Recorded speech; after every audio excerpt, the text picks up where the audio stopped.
Hey guys, it's Katie here with Life in the Mundane. Welcome back to my channel. If you are new, I'm so glad that you have joined us. Just a quick introduction about myself. My name is Katie and I have 6 kids in ages 10, 9, 8, 7, 2, and 1. So we have a full crazy house. I am the oldest of 7 kids myself and my husband is the middle of 8. So we understand kids and craziness. And we just like sharing the blessings of everyday life, kind of how to make the most of those little moments on this channel. So if those are things that interest you, I would love if you would take a quick second, subscribe down below and click the little bell notification to be notified when new videos come out. But today I'm gonna share with you a little secret that we have in our family and how it can help you curb the interrupting and the talking over one another. I don't know if your kids do this too, but I find constantly that when we're trying to do school or we're trying to do devotions or just talking at the table and everyone's talking over one another and they're interrupting and it is so frustrating. So I'm gonna show you how a little remote can help you with that problem. So let's get started. So before I explain how this remote works in our family, I want to address a really important topic, and that is that we must always, with any parenting issue, we must always deal with the heart. We must deal with the heart of the issue, we must deal with the heart of the child. And if we don't, if we just deal with the symptoms of the problem, then those things are not gonna last. There's not gonna be lasting change, and you might be able to fix something or train something, address something for a little while, but not long term. And even if you can do it long term, if you haven't dealt with that heart issue and addressed it, it'll manifest itself in other negative behaviors. So we really want to make sure we're always getting to the heart of the issue. Plus, that's what God commanded us to do, is that we need to deal with the heart of our child and point them to the Lord and to the one who can help them with things. So I'm going to share with you at first how we use our remote and how we use it to help gain awareness and do some training with our kids for interrupting and talking over one another. But at the end of this video, I'm also going to share a few reasons that might be going on behind your kids' hearts for this issue. I can't see inside your family or your children, so I don't know exactly their specific situations, but we have a wide range in our home. So I'm going to share a few of what the heart issues might be and a few simple tricks on how you might, or a few simple tips on how you might address those within your family so we're not just dealing with the symptoms. So I hope that you enjoy this video. Let's get started with how we use this. This was an idea that came about when I was a kid, and like I said, I came from a family of 7, and we would always talk over one another. My parents had tried everything and they were just at their wits' end, and so they came up with the idea of the remote. They grabbed an old remote, and it probably is pretty important that it's not one that's in use right now in your family because we're gonna do this at the dinner table. So unless you want, mashed potatoes or whatever stuck in the remote, you probably should find one, an old one you're no longer using, or hit up a garage sale or Goodwill and get one. But basically, they got a remote and they brought it out one night at dinner and said, guys, we're gonna try something new. And here I am with my kids, 6 kids now, and I found myself in a situation where it's time to pull out the remote. So I'm gonna explain to you guys kind of what we do. Basically, we pulled out the remote and we told our kids that there had been a lot of interrupting, including from mom and dad. It's always important that we take ownership of our own sins and our own behavior, and make sure that our kids understand it's not a you versus them. It's something we all struggle with. And so we told them, we said, this has become an issue in our family. We've noticed this. And I think we need a little tool to help us remember not to interrupt. So in comes the remote. And basically, if someone is caught at the dinner table interrupting someone else, then they get the remote, it sits in front of their plate, and they are muted, which means they can't talk at all until someone else interrupts someone else, and then they can pass off the remote and they have their volume back and the other person's muted. So I know this sounds really silly, but let me kind of explain some of the mechanics of how it works and how it can help. What you can kind of expect if you implement something like this in your home is initially the first dinner is quite possibly might be very silent because the kids are going to be like trying really hard not to get the remote.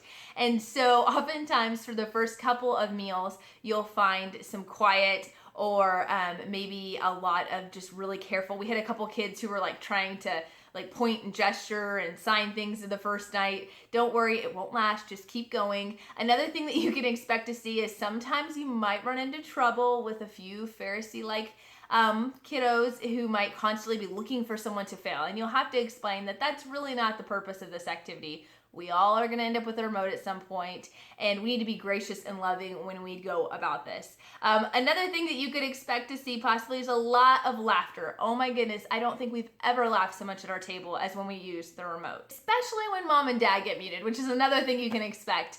When we do this as a family, it goes all the way across the board. So yes, as long as the kids are being respectful, they can mute us if we are interrupting. And I promise you they will, and they will love every single second of it. You're gonna have an awareness of how often, everybody's gonna have an awareness of how often they are interrupting or talking over one another. And that includes mom and dad. I have realized how often I've cut off my kids unintentionally. I'm not patient. I have certain kids that take a long time to get out what they're trying to say. And sometimes I rush through. And so it's caused me to slow down and really cherish their thoughts and really see how interrupting them really cuts them down and makes them feel unimportant. So that was a harsh reality for me, but a good reality for me. You're going to see a connection be formed from your family. When you grow together and you learn together, you're going to grow closer to one another and closer to God.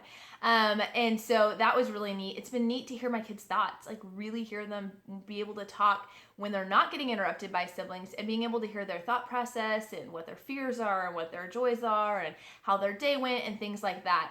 Another benefit of this is it's actually a training tool, and you're going to see your kids' conversation skills at the dinner table actually increase a lot of times. And I'll kind of explain that here in a second. But how do we do this? So like, yeah, we mute people, but how does that work? And does it ever get out of hand? Yes, it does get out of hand, I promise you.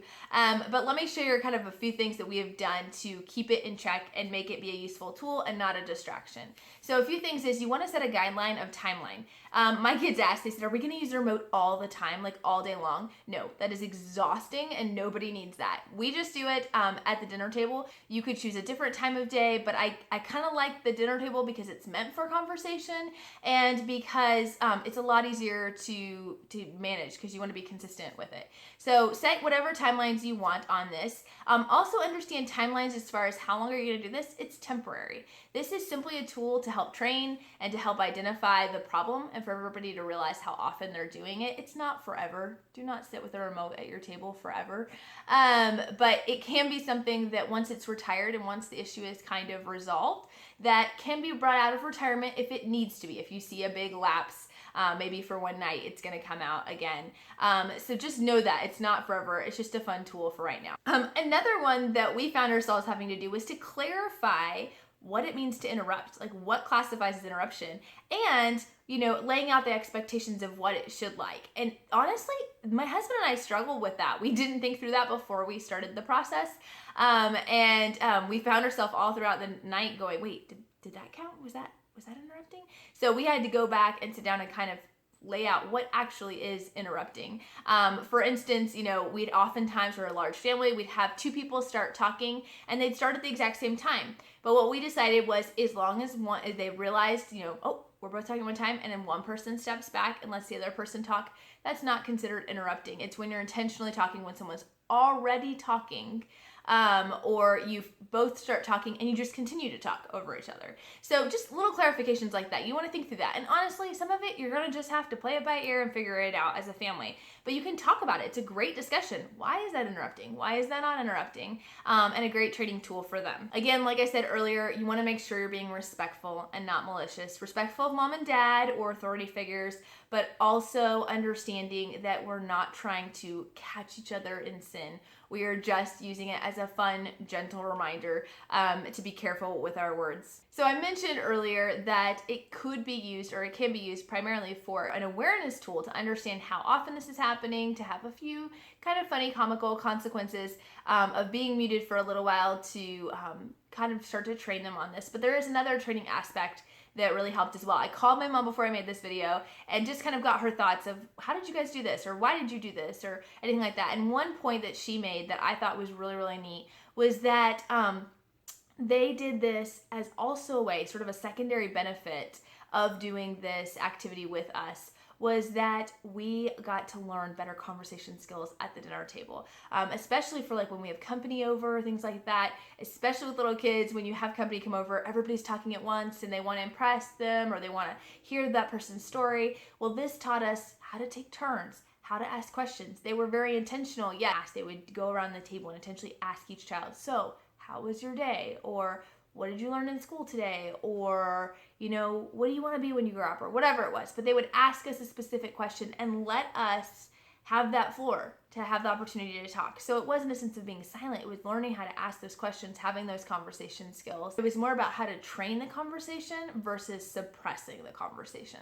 Okay, so that's a fun, silly little way to help your kids learn. And really, it has been really fun and very helpful and eye-opening at the same time. But when I talk about dealing with a heart, I wanted to share just a few possible heart issues that might be going on when you're seeing this kind of behavior in your kids. And again, you have to evaluate your own children yourself, but I think it's important to figure out what's going on at the root of the issue. A couple of things that could be going on or that have gone on in our family that might help you identify you guys' heart issues is we've had some that have had a pride issue, a desire to always be right, a desire to always be first, and to always have the right answer. They can't ever look bad. They always want to put on their best. So sort of a people-pleasing pride issue. And that's been a thing that they cut in because they feel like they've got to say it first.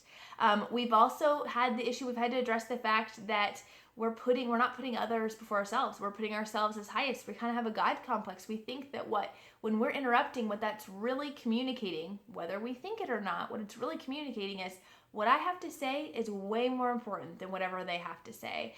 And I just need to get it in there because they don't matter. And we're trying to teach them that no matter what you're trying to say, relationships and people are more important than that. So just being aware of those situations and why we're doing them. There is also the issue of laziness, of inconsideration, of not thinking through, not being in tune enough, or not being aware enough of what's going on around us that we just don't care to find out, And it's just sort of a sense of, well, I'm just going to talk when I'm going to talk. I don't want to do all that listening and paying attention and being attentive. I just, kind of want to jump in when I want to jump in. So we've just kind of been dealing with and thinking through some of those issues. Now, how can you deal with the heart of the issue? I can't give you quick, easy steps or, 1, 2, 3s and fixing the solution, but a few ideas for the heart is to always pray. Pray for your kids, pray with your kids. Now that they're aware of the issue after this fun exercise, make sure that you're spending time in prayer and understanding that God can help them with this issue and with those specific heart issues as well. Also, the Word. Being in the Word as a family is important. Being in the Word with your kids, finding Bible verses having to do with the heart issues that you're dealing with, memorizing them, having them copy them, not as a punishment, as a tool, coming alongside and doing it all together as a family is a great opportunity. And then just really walking alongside your child, praising them when they're doing it well, and encouraging them when maybe they've had kind of a rough night. It's okay. We can do this. We can start over again. We're starting fresh. And so really just think through how you can use those things. So anyways, I hope that you guys have found this helpful. I would love to know if you guys have ever tried something similar or you have your own ideas for how your family has dealt with this issue. Drop them in the comments. I always love to read you guys' comments. And if you found this video helpful, please like, subscribe, and share. I will talk to you guys. I post videos every Wednesday and Saturday. So I'm making the most of the little moments. So I hope that you guys will be back to watch more videos. Talk to you later. Bye.